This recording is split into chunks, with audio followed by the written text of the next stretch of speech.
ஓ, வாங்க சாமி, வாங்க வாங்க வாங்க வாங்க.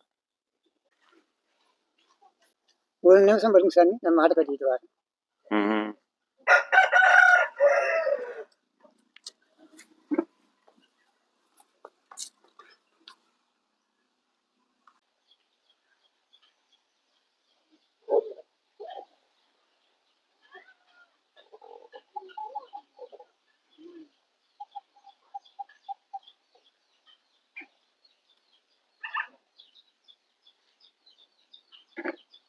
என்ன பணம் கொடுப்பாரா இன்னைக்கு? பெருசு என்ன சொல்லுதுன்னு பார்க்கலாம்.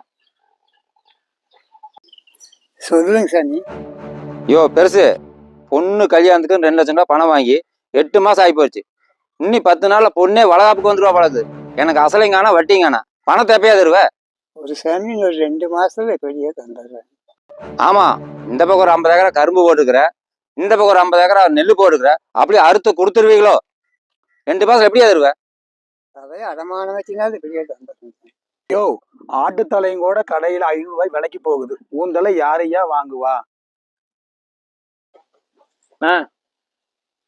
வட்டி பணத்துக்கு இந்த மாட்டையாச்சும் பிடிச்சிட்டு போயிரு. நானு சொல்லாத, செய்டா.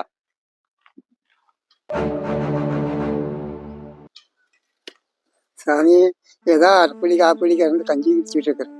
அதையும் குடிச்சிட்டு போயிட்டீங்கன்னா கஞ்சி குடிக்கிறது வழி வேணுமாப்பா. பெருசு, வட்டிக்கு தான் மாட்டை பிடிச்சிட்டு போற. அடுத்து வர வருவேன், பணத்தை எடுத்து வைக்கணும். அப்படி இல்லைன்னு வச்சுக்கோ, இருக்கிற இந்த 1.5 ஏக்கராவை என் பேரை ரிஜிஸ்டர் பண்ணி கொடுத்து போடு. உசுரோட ஊருட்டு ஓடி போயிரு, சரியா? சாமி, சாமி, இது குழந்த மாதிரியப்பா விட்டுட்டு போச்சோல்லப்பா சாமி. யோ வெளியா, குழந்த மாதிரியாமா? பெத்த குழந்தைய எனக்கு பணம் விட்டு போட்டு ஓடிடுது. டேய் பிடிச்சிட்டு வாடா.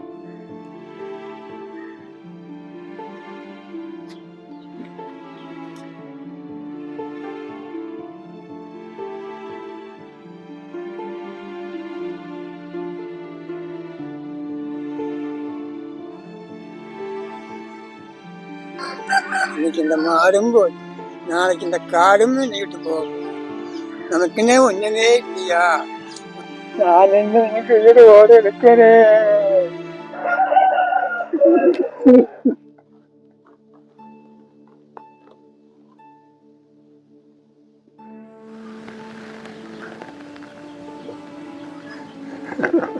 பெருசு, வட்டிக்கு தான் மாட்டை பிடிச்சிட்டு போற. அடுத்து வர வருவேன்.